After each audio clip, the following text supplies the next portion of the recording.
The last absolute monarchy in Africa is in trouble. For much of 2021, protests have been happening all over Eswatini, as it started with the killing of a student but eventually morphed into a request for a democratic reform. There has been a power struggle between King Mswati III and the people of Eswatini. As the people claim the king is not the one to lead the country anymore, world leaders are willing to persuade all parties for a fitting end to the debacle. In light of all that has happened, what would happen if Eswatini abolished the monarchy system? Would it change the country? That is what we'll discuss today on Africa Assemble. By the way, be a friend and subscribe. Click the notification button to never miss our videos, and like this video to help us make more content you love about our amazing continent. Let's dive in. Currently, the king of Eswatini rules the country, which means he selects a prime minister, most of the cabinet, and is a commander-in-chief of the army. He rules with his mother, who is more like a cultural or spiritual figure.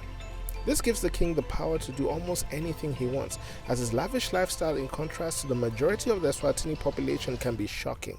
He has expensive cars, private jets, palaces, and his children are also exquisite spenders. He has ruled the country for over 3 decades and is rumored to crack down on any opposition, as multiple parties were abolished in the 1970s. He has usually been criticized as neglecting the country's needs over his own, but he seemed to ignore the whispers. Fast forward to May 2021, Tabani Ngwenya, a law student, was killed by police officers, which only started a protest, and as time went on evolved into a nationwide protest against the monarchy system, as bans were handed out to petition requests and the internet was shut down. In response, stores with ties to the royal family have been looted and curfews have been implemented. However, at the base of it all, people have died, and it does not look like the youth especially are backing down from the protests. There were even rumors that the king fled the country for a period of time amid the disorder. To make matters worse, King Mswati has been almost negligent of what's been happening by calling the protests satanic.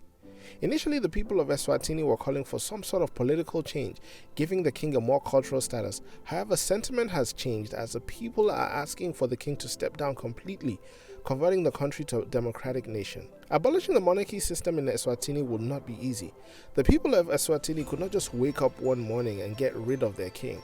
It would take the act of the parliament and its members to agree, and most importantly for the king himself to agree with this. Let's say the king does step down.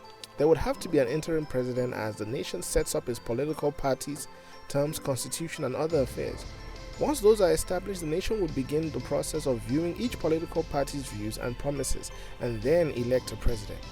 But then how does this affect the nation itself? A portion of the national anthem would have to change as the king is mentioned in it.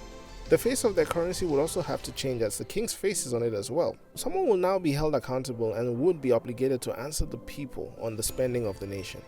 And how does this affect the king and his family?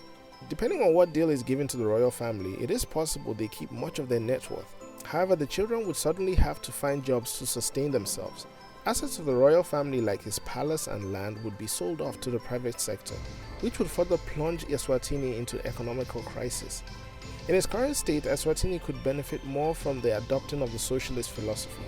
As capitalism promotes competition and can increase the wealth of the nation through the middle class, a socialist nation in which the middle class is the focus would enrich the pockets of the youth, and then maybe the country could convert to a capitalist nation.